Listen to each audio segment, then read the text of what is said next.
La communauté d'Antioche se fait un plaisir de vous offrir cette nouvelle série. Nous vous souhaitons une excellente écoute. Puissiez-vous grandir dans votre compréhension de la grâce de Dieu.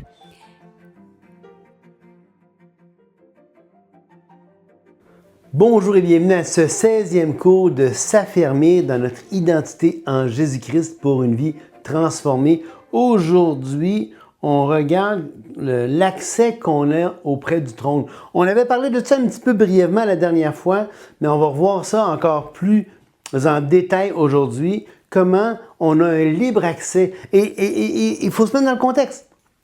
On est assis avec Christ dans les lieux célestes. Christ, il est déjà sur le trône.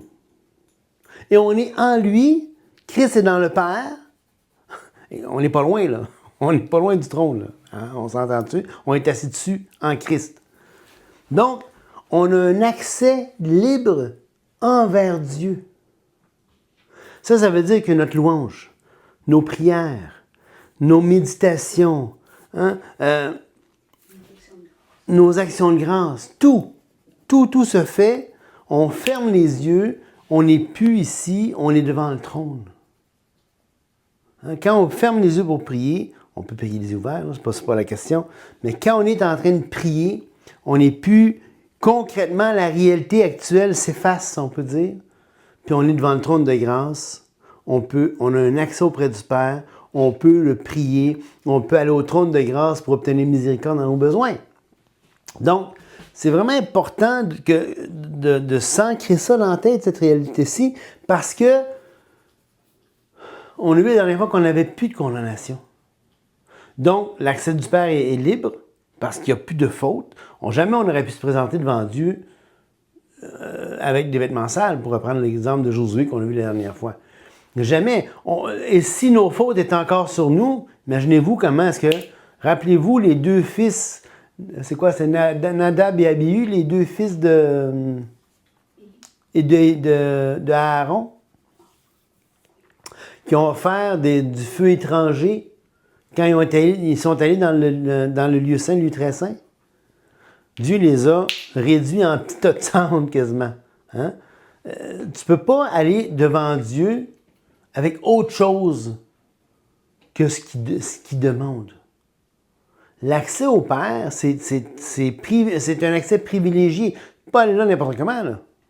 Mais nous autres, parce qu'on a accepté le Seigneur Jésus-Christ comme sauveur, parce qu'on a été purifiés, parce qu'on a été lavés, parce qu'on a été placés en Christ, et je ne recommencerai pas tout ce que je vous ai décrit la première partie du cours, mais à cause de toute cette réalité-là, on a un accès libre auprès du Père.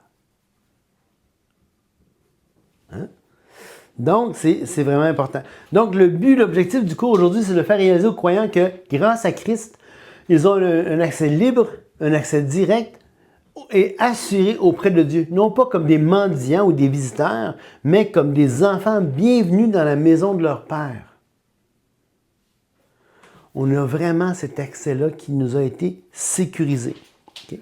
Donc, on va lire principalement Romains 5, 2. En fait, on va lire Romains 5, 1 à 3, si je me souviens bien. On va aller lire ça tout de suite.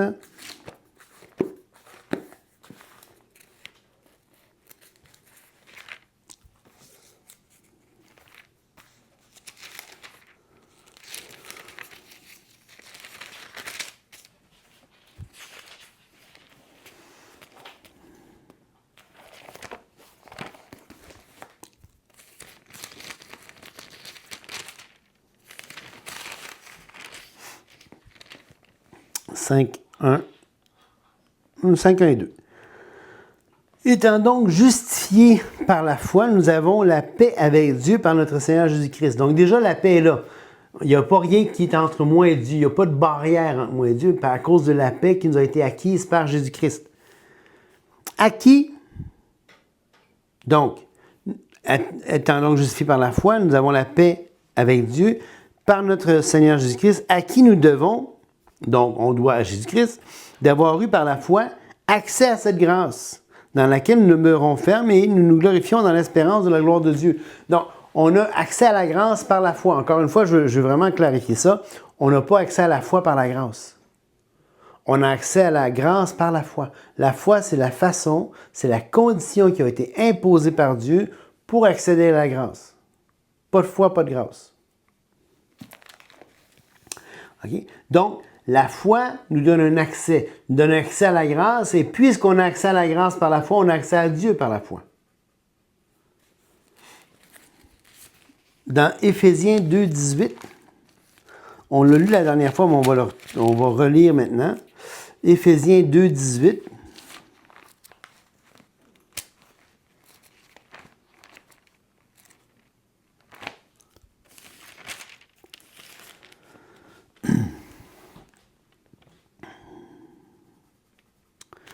On va lire à partir du verset 14.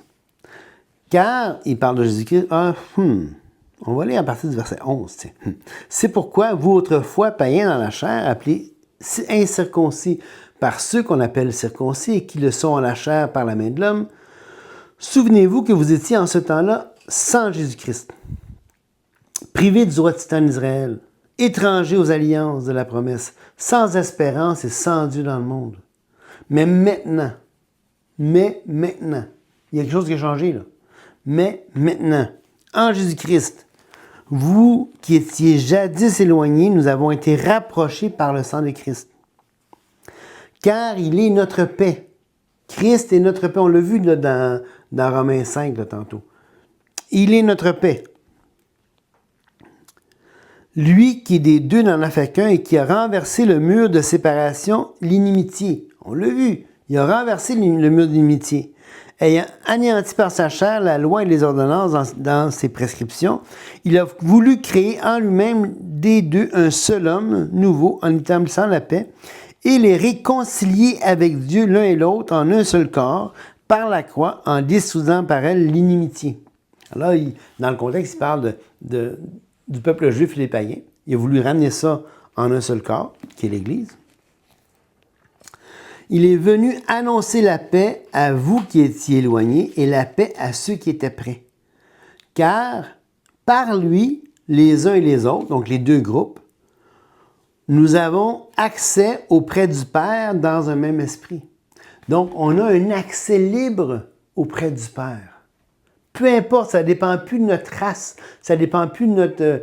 on ne se connaît plus selon la chair, ça ne dépend plus de notre lignée, ça ne dépend plus de rien de tout ça. Ça dépend de quoi? T'es-tu en Jésus-Christ, oui ou non? C'est ça la condition. Et quelle est la condition pour être en Christ? La foi. Éphésiens 3, 12.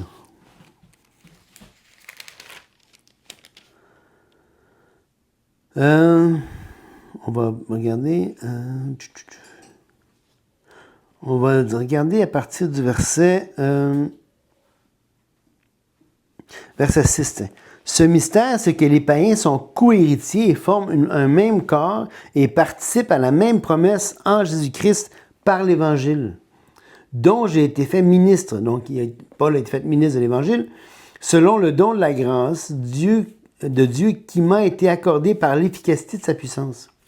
À moi qui suis le moindre de tous les saints, cette grâce a été accordée d'annoncer aux païens les richesses incompréhensibles de Christ et de mettre en lumière le moyen de faire connaître le mystère caché de toute éternité en Dieu qui a créé toutes choses.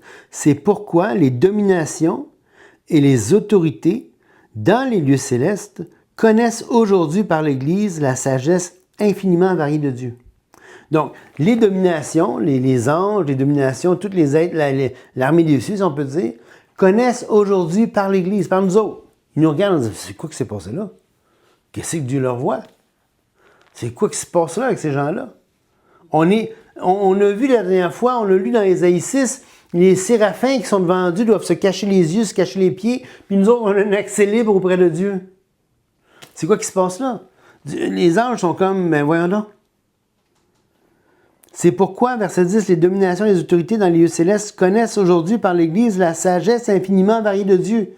Je n'aurais jamais cru que Dieu était sage de même. C'est ça que les anges ont en train de se dire à cause de nous autres.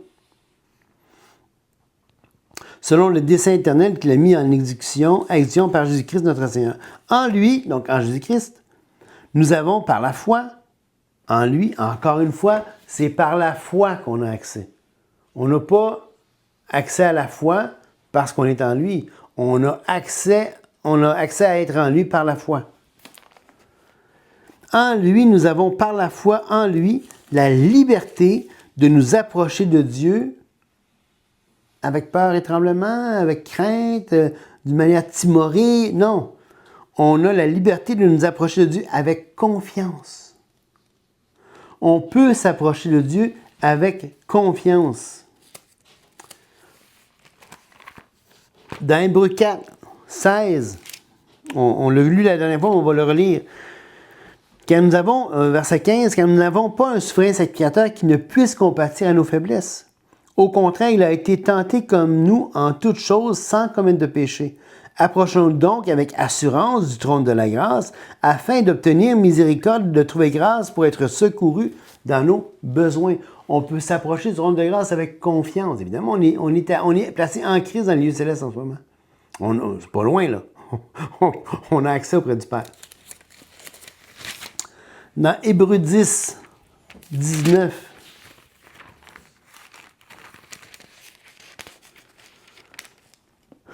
ainsi donc, frères, nous avons au moyen du sang de Jésus une libre entrée dans le sanctuaire.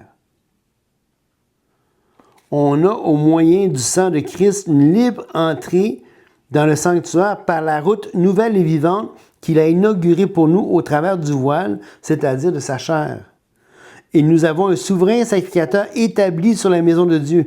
Approchons-nous donc avec un cœur sincère, dans la plénitude de la foi, les cœurs purifiés d'une mauvaise conscience et le corps lavé d'une eau pure.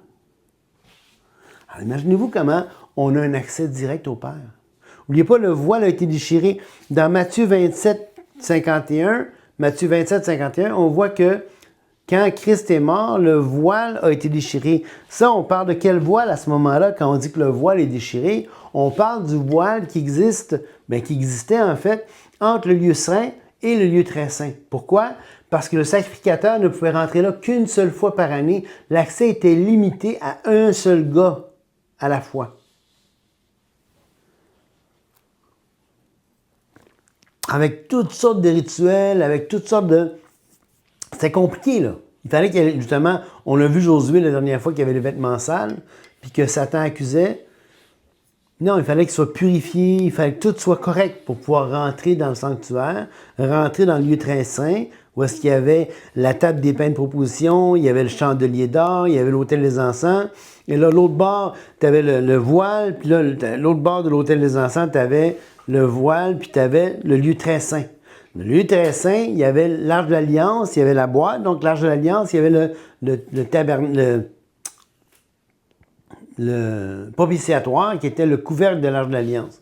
Bon, mais là, le souverain sacrificateur avait juste le droit de rentrer là, au rod de l'arche de l'Alliance, pour asperger le sang du sacrifice lors du Yom Kippour, le jour du grand pardon.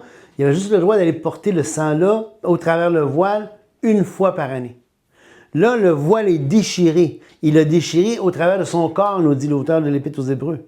Il l'a déchiré, ça veut dire que là, on a un accès libre auprès du Père, nous, en tant qu'enfants. Pourquoi? Parce qu'on est tous des sacrificateurs.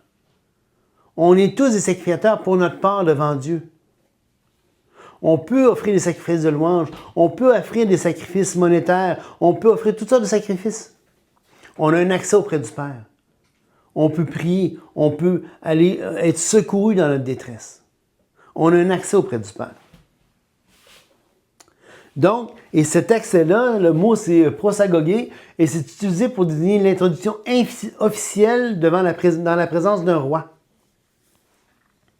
Nous avons un droit permanent d'être dans la présence de Dieu. Ce n'est pas un privilège occasionnel, c'est un droit acquis par le sang de Christ. On est les enfants de Dieu, on a ce droit qui a été acquis, qui a été payé à grand prix pour qu'on puisse se présenter devant Dieu. C'est un laissez-passer, ça, là.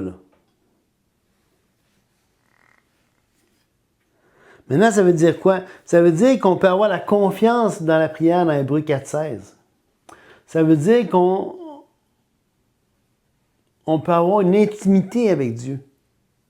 Ça veut dire qu'on a accès au secours, on a accès à la paix, on a accès au trône de Dieu. On peut avoir tout ça à nous, Alors, il faut s'en prévaloir. Puis si vous voulez avoir plus de...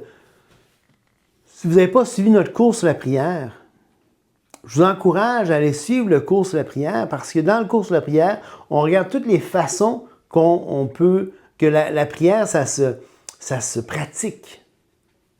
Hein? Il y a les actions de grâce, il y a la louange, il y a l'adoration, il y a les requêtes, il y a l'intercession, il y a la supplication, il y a la méditation, il y a le jeûne et la prière. Il y a toutes sortes de manières de vivre ça. Mais toutes ces manières-là sont rendues encore plus possibles, parce que les gens pouvaient prier. Là. Regardez Corneille dans Acte 10. Il priait, puis Dieu a répondu à sa prière, il a envoyé des anges à sa porte. C'est pas comme si Dieu n'écoute pas les non-croyants, là. Pas du tout. Dieu les écoute, puis Dieu peut répondre dans sa grande miséricorde. Mais aujourd'hui, nous autres, c'est encore plus puissant puisqu'on a un accès auprès du Père. OK? Donc, c'est encore vraiment plus puissant.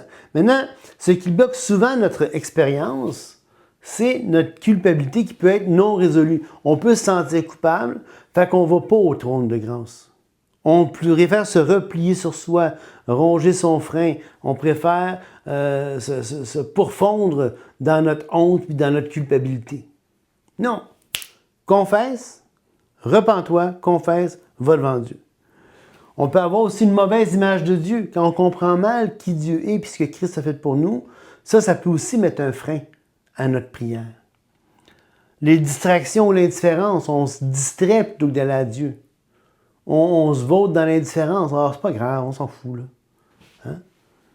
Il y a aussi des péchés non confessés. Celui qui cache ses transgressions ne prospère point, mais celui qui les avoue et les délaisse obtient miséricorde. Dans Proverbe 28, 13. Donc, ça veut dire quoi? Ça veut dire que si tu ne confesses pas tes péchés, si tu n'es pas confessé à date, puis on va les lire dans 1 Jean 1, 9.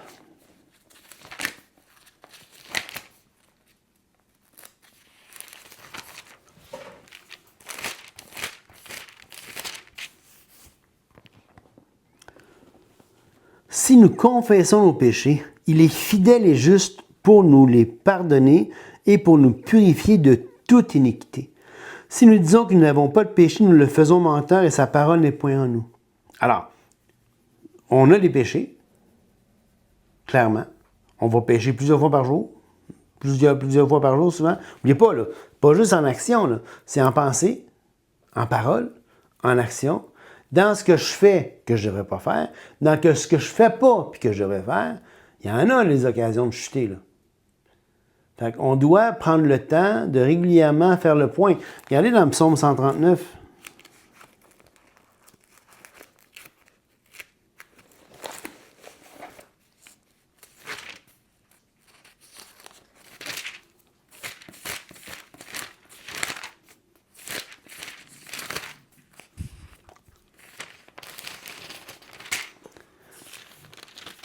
Ça dit,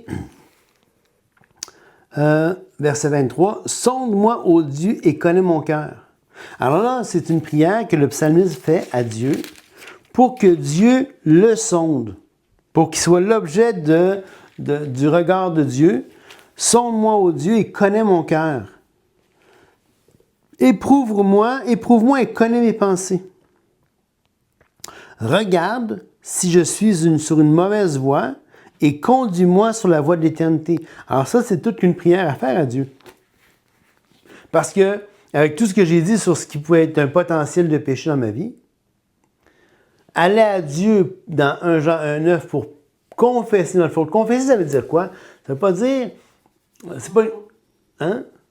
Ça veut pas dire se morfondre, là. Ça veut dire la même chose. C'est homolego dans le grec. Homolego, le préfixe les homo veut dire la même chose. L'ego, c'est le suffixe, ça veut dire parler. Parler, dire la même chose que Dieu sur quelque chose. Ça peut être confesser Christ comme Seigneur, donc ça veut dire la même chose que Dieu sur le fait que Christ est Seigneur. C'est s'accorder à dire oui, Christ est Seigneur. Je ne vais pas juste le dire, mais je le pense. Hein? Ça peut vouloir dire plein de choses, mais là, quand tu confesses tes péchés, tu dis telle action que j'ai faite, c'est péché, Seigneur. Je te les confesse, puis toi, tu es fidèle et juste pour pardonner. Vous remarquez que dans un œuvre, il ne dit même pas « demande pardon ». Il dit « confesse son péché et il est fidèle et juste pour pardonner ». C'est même pas une question de demander pardon, c'est une question de tu le confesses et il te pardonne. C'est puissant, ça. C'est puissant. Donc, et dans Proverbe 28, 13, qu'est-ce qu'on voit? C'est qu'on ne faut pas juste confesser la transgression. Ça dit, celui qui cache les transgressions ne prospère pas. Fait que confesse-les. Mais celui qui les avoue, donc confesser, et les délaisse, obtient miséricorde. Donc, quand tu confesses, tu es pardonné. Quand tu délaisses, tu obtiens miséricorde. Il y a comme ces deux phases-là qui sont bien importantes. Ensuite, comment vivre dans cette communion-là? Bien, commencer chaque jour par « Hey, me voici, papa. C'est moi. Me voici. » Allez à Dieu. Me voici, c'est moi. Rends grâce à Dieu pour sa bonté. Confesse tes péchés. Confesse Christ comme Seigneur. Confesse qui Dieu est pour toi. Confesse tout ça. Pratique sa présence, c'est-à-dire prends le temps de regarder « Hey, là, je suis devant le trône de Dieu. » Écoute avant de parler. Approche-toi, laisse Dieu te parler, laisse Dieu te montrer, d'amener des idées à la tête en disant « Oui, ça, je veux confesser ça, Seigneur. » Laisse-le. Prends du silence devant l'Éternel. En conclusion, tu es accueilli comme un enfant chez lui. Ton accès ne dépend pas de ta performance. Ce trône est celui de la grâce. Approche-toi avec assurance. Approche-toi avec assurance. On a un accès complet. On a un accès qui est permanent. On a un accès qui est ouvert. Tu peux t'approcher librement. Tu peux t'approcher sans honte. Tu peux avoir communion avec Dieu. Hein? C'est une réalité qui t'est offerte à tous les jours. Et prends le temps de te présenter devant Dieu et de lui faire connaître tes besoins. Amen. Alors que Dieu vous bénisse abondamment, puis on se voit la prochaine fois.